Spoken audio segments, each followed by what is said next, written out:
What's up, YouTube? Welcome to the Coffee Pod. My name is Chishi Zed. Drink the coffee, it'll make you feel better. Breaking news, we've got a video here coming from Greece with the caption that read, "Crowd chants free top G during Andrew Tate protest in Greece." Now, I want you guys to check this video out, and I have a couple of things to say here about this specific video. Let's get it.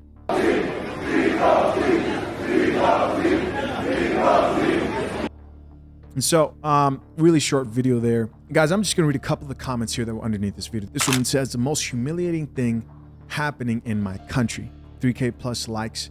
Another person added, "Show their faces so every female knows who to avoid." Another person says, "Humanity is lost."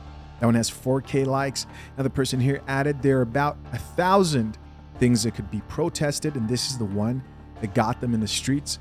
And finally, the last comment here I'll read says, "This army of brainwashed 13-year-olds will someday be 23, and that scares me." I thought about this, man. This whole situation with Andrew Tate. What was really interesting to me and ironic is at the same time this news came of this protest and seeing these young men out in the streets, I really thought to myself, do I believe that Andrew Tate has truly been a net positive for men worldwide? Answer is yes. I still believe that. And then something really interesting happened is I read another article, and this article is about some rappers in the States who were involved in gang-related activity, taking people's lives, drugs.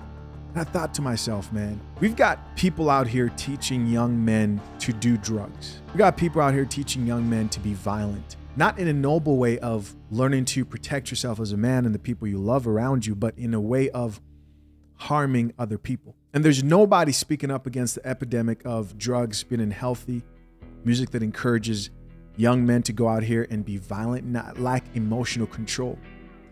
And when you talk to a young man, I've seen these interviews before of young guys getting asked, "Hey, what do you think of Andrew Tate?" They usually say, "I think he's good. I think he's innocent," right?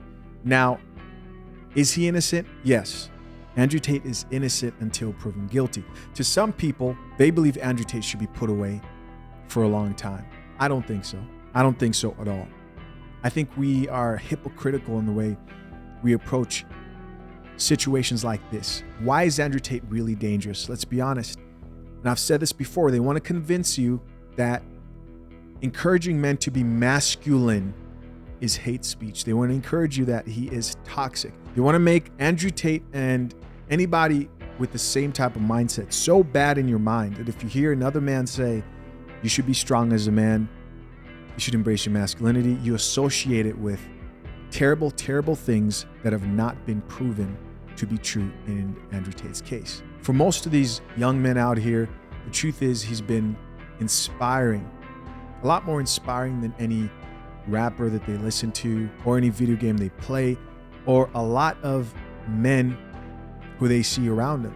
In my last video with Andrew Tate, I reacted to him basically explaining how he did business and some shady stuff with maybe not paying women what they believe they should have been paid.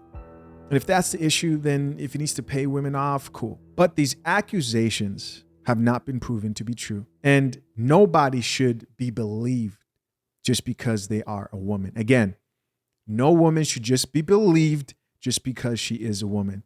There needs to be proof. There needs to be proof outside of text messages on white paper that could just be made up. I am not convinced that there's enough proof for Andrew Tate to suffer the consequences that they truly, truly wish upon him. I think overall, he's been a net positive for men. And just like I said in my last video, I'm not going to address recordings of Andrew Tate talking without any recordings of listening to what the woman had to say, ironically. I'm not going to address blurred faces of women accusing somebody with no proof. It's too easy today, and you realize this as a man, the older you get, it's too easy today for any woman to come out and say, "You did this, I didn't want anything involved." All these women that are accusing Andrew Tate of such and such, there are videos of these chicks out here dancing, barely dressed, at Andrew Tate's house, claiming that they're being held victim, but like there's proof that they're freely walking in and out of his home. I haven't seen anything concrete so far when it comes to the worst of the accusations, where there's proof that Andrew Tate is so negative. Unless if you are supporting that female empowerment agenda. It's not about what Andrew Tate did. It's about what he represents. When people see young men coming together like this, they are afraid. Why? Because they're unified, right? They're not unified because they think being toxic is cool. They're unified because, again, once somebody introduces a paradigm shift to your life, changes the way you see the world, you're never going to forget that person. Especially as a young man, you will never forget how that person helped you change your life, especially when it's for the better. If they don't have proof to keep Andrew Tate in there for, they want to lock the man up for life. They want to give him a life sentence. If they had it their way, the man wouldn't see a light of day. And I don't think that's what should happen with proof. But of course, man, we all know how these things work sometimes. Listen, guys, I'm curious to know what you think. Leave your comments down below. I appreciate you for checking out another episode of The Coffee Pot. Till next time, I'm out. Peace.